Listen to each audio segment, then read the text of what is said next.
Liberal ini sebetulnya kafir. Karena meminggirkan Quran dan hadis demi kafir. Sama komunis beda-beda tipis lah. Cuman yang satu di sisi kanan, satu sisi kiri. Kalau sunnah Nabi, ada yang wajib, ada yang tidak. Gak dipakai pun sunnah Nabi belum tentu berdosa. Tapi menghina sunnah Nabi, dia tahu itu sunnah, dia hina, murtad, bukan berdosa, murtad, keluar dari Islam. Kalau dia tidak berjenggot, belum tentu berdosa. Tapi kalau udah tahu dia Rasulullah berjenggot, dihinanya jenggot, ini orang murtad dari Islam. Hayya 'alal falah.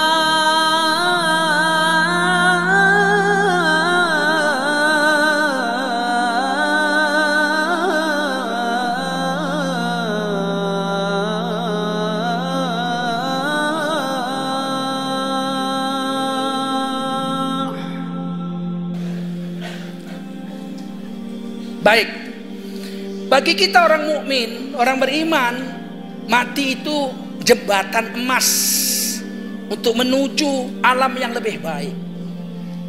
Kalau kita beriman dan beramal soleh, begitu kita masuk kubur, iman diperiksa.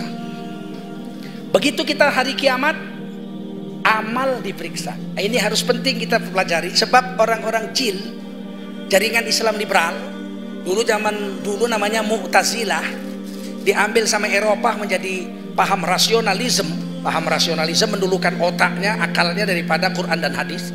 Dibawa ke Amerika menjadi humanism. Oleh di Amerika dibawa pulang ke Indonesia jadi liberal. Paham liberal. Liberal ini sebetulnya kafir. Karena meminggirkan Quran dan hadis demi kafir. Sama komunis beda-beda tipis lah. Cuman yang satu di sisi kanan, satu sisi kiri. Ada yang liberal sini, tobat semua. Daripada mati digebuk malaikat maut. Ku kasih tahu betul-betul ini, jangan main-main. Berani sama malaikat maut, berani.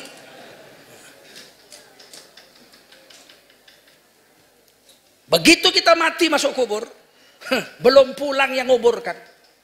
Belum pulang, sudah datang malaikat dua, Mungkar Nakir. Siapa namanya? Mungkar Nakir. Ini orang Islam ini. Siapa malaikat kubur? Mungkar Mangkir. Loh, kapan pula mangkir? Bukan mungkar mangkir, Mungkar Nakir. Kojamnya bukan main, tak pernah senyum. Begitu datang langsung dia menjerit. Suaranya sekeras suara geledek. Man Rabbuka? Siapa Tuhan yang kau sembah? Jadi Rob itu yang disembah juga Rob. Ada yang mengatakan yang disembah itu ilah, tauhid uluhiyah. Rob juga sembahan. Buktinya di kubur yang ditanya, man Rob? Siapa Tuhan yang kau sembah? Bukan man ilahuka. Rob itu Tuhan sembahan juga. Na'buduna arbaban min dunillah. Mereka ya'buduna arbaban min dunillah. Mereka menyembah Rob selain Allah. Disembah juga Rob itu. Siapa Tuhanmu yang kau sembah? Ini pemeriksaan iman. Sebab orang Mu'tazilah bilang tidak ada siksa kubur. Ini bahayanya orang Mu'tazilah. Siksa kubur tidak ada. Kenapa? Karena belum diperiksa kok disiksa. Kan diperiksa nanti setelah hari kiamat. Setelah hari kiamat yang diperiksa amal. Di kubur yang diperiksa iman. Kalau iman diperiksa di kubur nggak beres, disiksa sampai hari kiamat.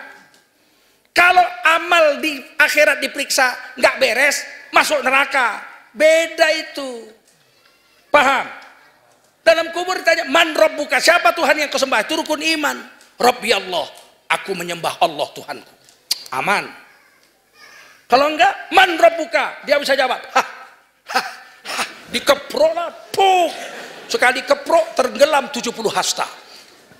Saya pernah di Medan, pertama kali di Medan dibuat jalan layang, itu kan pondasinya beton sebesar tiang listrik, digubuk pakai palu-palunya itu palu listrik juga, bum, bum, bum.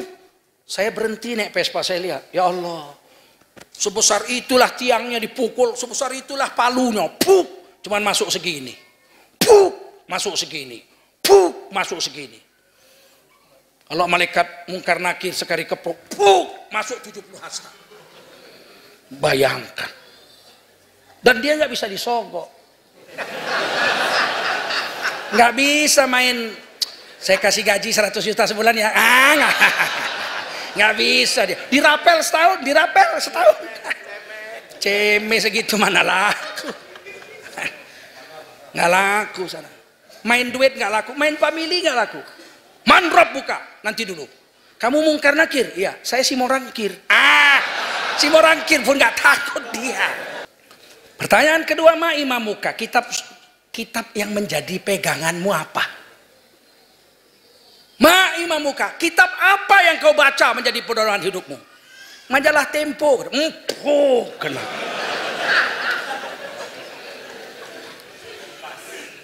Kompas. Metro Tipu. Pak. Lebih keras lagi pukulannya itu.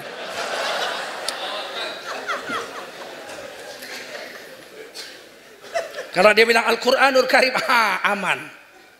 Pertanyaan ketiga, man nabiyuka, siapa nabimu? Yang menjadi pedoman hidupmu dari ujung rambut sampai ujung kaki, lahir dan batin, kau ikut siapa kau? Ikut siapa? Ditanya di situ. Kalau dia bilang Muhammad Rasulullah SAW, aman. Sunnah Nabi itu kalau kita nggak amalkan belum tentu berdosa. Sebab sunnah Nabi ada yang wajib. Sholat 5 waktu wajib, menutup aurat wajib, betul nggak? Tapi ada sunnah Nabi yang sunat, menutup kepala, sunat, ya kan? Makan baca Bismillah, sunat. Masuk WC baca Allahumma inni a'udzubika minal khubthi wal khubath, sunat. Nggak dibaca nggak berdosa, dibaca unggul, dapat 1 hasanah 10 pahala. Jadi sunnah Nabi belum tentu kalau nggak dikerjakan itu berdosa. Ada sunnah Nabi yang mubah.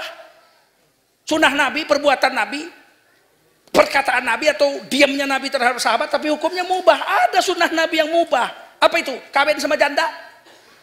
Nabi kawin apa enggak? Kawin. Nikah itu sunnah Nabi apa enggak? Nabi nikah sama janda. Sudah 2 kali jadi janda. Suami pertama wafat, kawin lagi. Suami kedua wafat, punya anak Hindun bin Hindun. Kemudian Siti Khadijah jadi janda, sudah 2 kali. Nabi suami ketiga. Berarti nikah sama janda sunnah apa enggak? Sunnah apa enggak? Hukumnya apa? Mubah, enggak sunat, enggak wajib, enggak. Sunnah Nabi tapi mubah. Sunnah Nabi yang sunat, kawinlah sama gadis. Kata Nabi, nikahilah perawan karena mulutnya lebih harum dan lebih bisa dibawa bercanda. Kalau kawin sama gadis bisa lomba lari, ting ting ting ting ting ting ting ting ting ting di balik pohon bunga, dik dik dik dik dik dik dik dik dik dik. Kalau janda nggak mau, dik dik dik, kayak anak-anak.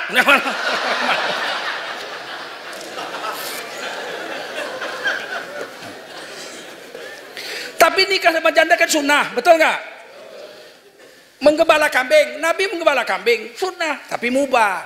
Berdagang, Nabi cari makannya pertama sebelum jadi Nabi apa? Berdagang, sistemnya mudharabah bagi hasil. Apakah berdagang itu sunnah Nabi? Sunnah Nabi. Wajib? Tidak. Sunat? Tidak. Apa? Mubah. Kalau sunnah Nabi, ada yang wajib, ada yang tidak. Gak dipakai pun sunnah Nabi, belum tentu berdosa. Tapi menghina sunnah Nabi, dia tahu itu sunnah, dia hina, murtad, bukan berdosa, murtad, keluar dari Islam. Karena menghina Rasulullah. Sudah tahu dia Rasulullah berjenggot, dibilangnya kambing, mbek, murtad. Kalau dia tidak berjenggot, belum tentu berdosa. Sebab berjenggot ini tidak semua ulama mewajibkan. Mazhab Syafi'i tidak mewajibkan sunat berjenggot, mazhab Syafi'i. Tapi mazhab Hanafi mewajibkannya. Belum tentu berdosa, tapi kalau udah tahu dia Rasulullah berjenggot, dihinanya jenggot, jenggot, mbek, mbek. Ini orang murtad dari Islam. Dan itu ditanya di kubur, man nabiyuka, siapa nabimu? Saat itu Rasulullah dihadirkan. Dalam hadis yang lain Rasulullah dihadirkan ke situ. Kita bisa lihat Rasul, Rasul bisa lihat kita. Ketika dilihat Rasul kita tidak berjenggot, Rasulullah buang muka. Makanya dalam mazhab Syafi'i kalau kita memandikan jenazah, jenggotnya waktu kita cuci copot, yang mencucinya itu wajib mengambil jenggot itu dan membalikkannya, kembalikan ke situ.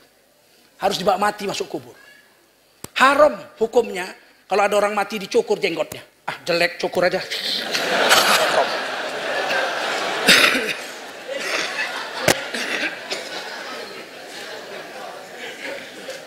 Mencukur jenggot orang mati haram. Apalagi mencukur jenggot orang hidup, ditaboknya lah. Saya mau dicukur jenggot saya, kutabok lah. Justru istriku jatuh cinta lihat jenggotku ini. Gimana ente? Dikubur ditanya, man nabiyuka, siapa yang menjadi ikutanmu lahir dan batin? Kita jawab, Rasulullah Sallallahu Alaihi Wasallam. Pertanyaan keempat, man ikhwanuka, siapa temanmu? Siapa temanmu? Ditanya. Siapa temanmu? Dia jawab, teman. Kena ini orang.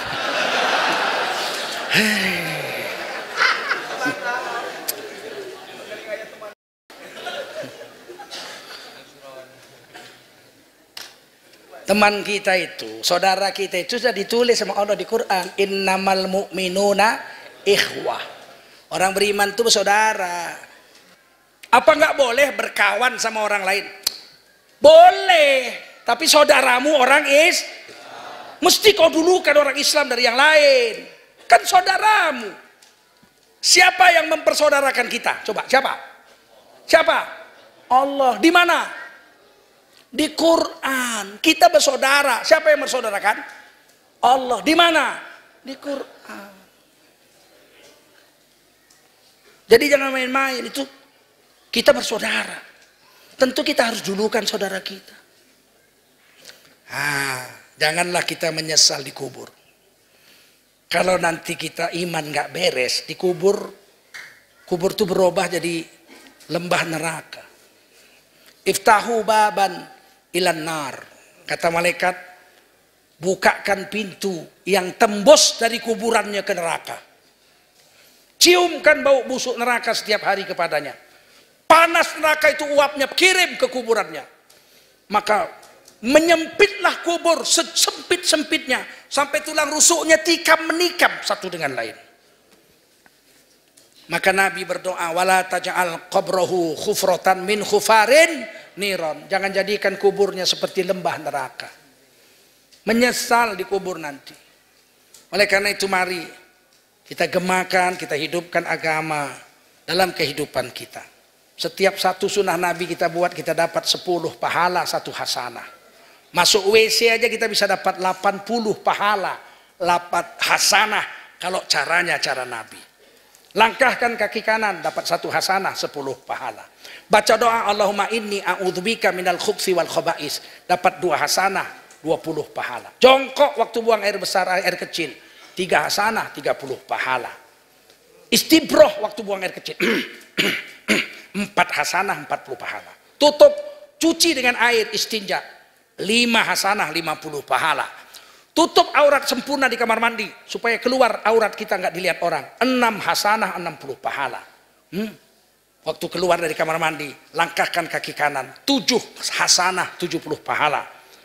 Baca doa alhamdulillahilladzi adhaba 'anil adza wa afani, selama di WC dapat 8 hasanah, wal hasanatu bi asyri amsalihha, 1 hasanah dibayar 10 pahala, selama di WC dapat 80 pahala.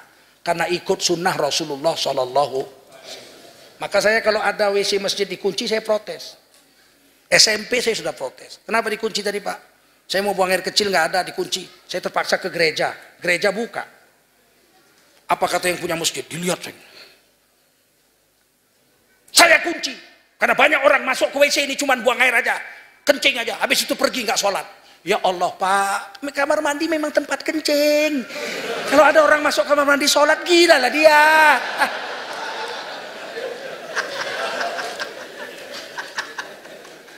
Itu kamar mandi memang tempat buang air kecil. Tapi kalau buang air kecil ke situ pakai cara Rasul, dapat 80 pahala. Yang bangun pun dapat 80 pahala. Paham?